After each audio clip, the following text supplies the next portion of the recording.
मित्रों, आज आपका फिर से स्वागत है मेरे इस यूट्यूब चैनल प्रदीप बिजनौर राघवेंद्र में।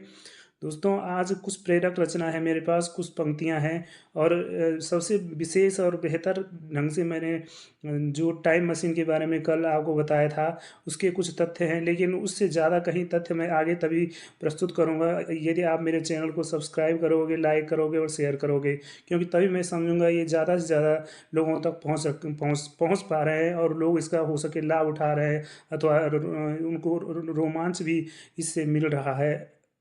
तो सबसे पहले जो प्रेरक पंक्तियां हैं उनकी ओर बढ़ना चाहूँगा।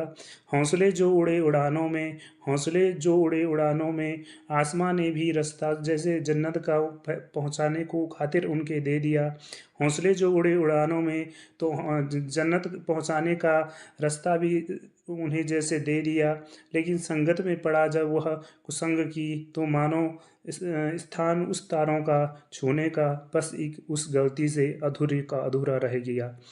लेकिन संगत में पड़ा जब कुसंग की, तो समझो जन्नत में पहुंचने का ख्याल उसका अधूरा का अधूरा रह गया, अधूरा का अधूरा ही रह गया। दोस्तों, मैंने टाइम मशीन की बात करी, आपने शायद सुना होगा। टाइम मशीन में शॉर्ट में आपको बता दूं, टाइम मशीन में जैसे वैज्ञानिकों ने 17वीं 18वीं सदी में ये जानने की कोशिश करी थी कि हमारे भूतकाल में क्या हो सकता है, हमारे भविष्य में क्या था, वर्तमान खैर सबका चल ही रहा है, वो देख ही रहे हैं कैसे क्या है ना। लेकिन उन्होंने उस पर काम भी करा। फिर अंत में 3-4 वैज्ञानिकों में जिन्होंने जिनके नेतृत्व में यह काम हो रहा था, उन वैज्ञानिक का नाम था निकोलस टेस्ला। आपको थोड़ा याद भी दिला दूं, निकोलस टेस्ला वो व्यक्ति माने गए हैं जिन्होंने आइजैक न्यूटन के बराबर पदवी हासिल करी थी। और जो एडिसन ने बिजली का आविष्कार करा था, बल्ब वगैरह का करा था, तो उसके जनक वही माने जाते थे। कई घटनाएं हैं, कई कई बातें ऐसे होती हैं जो कभी विपरीत ले जा सकती हैं अथवा उजागर नहीं की जा सकती हैं। तो जो टाइम मशीन की अवधारणा है, हमारी पृथ्वी है, हमारी पृथ्वी गोल है अर्थात वृत्ताकार है।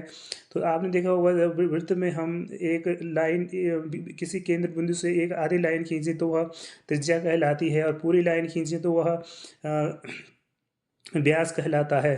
जो जो टाइम मशीन में हम पृथ्वी को ये तो नहीं कर सकते कि हम बीच से एक पूरी लाइन खींच दे, बोले कि गोलाकार में है, लेकिन एक जैसे ग्राफ में देते हैं, एक मापनी देते हैं, तो उसके उसके अनुसार हो सकता है। जैसे जैसे पृथ्वी घूमती है, घटनाएं भी घटित होती रहती हैं। वृत्ताकार पृथ्वी में एक केंद्र बिंदु पृथ्वी के भांति त्रिज्या या व्यास को मानकर गणित लगा सकते हैं। पृथ्वी के एक छोर, जिसको उत्तरी ध्रुव कहते हैं, वहाँ उत्तरी ध्रुव से पश्चिम पूर्व की ओर घूमती हुई देखी जा सकती है। और जो आपका उत्तरी ध्रुव होता है, वहाँ से पृथ्वी पश्चिम से पूर्व की ओर घूमती है।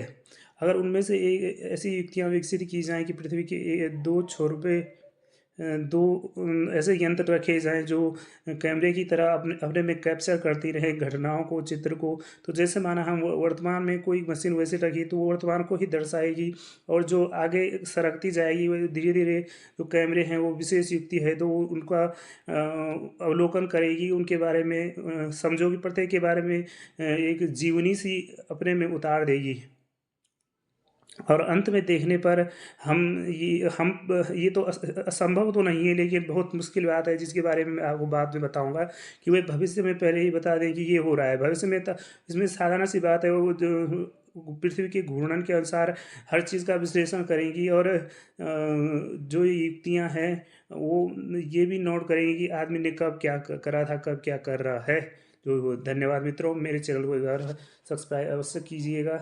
तब तक के लिए धन्यवाद, मिलते हैं फिर एक बार।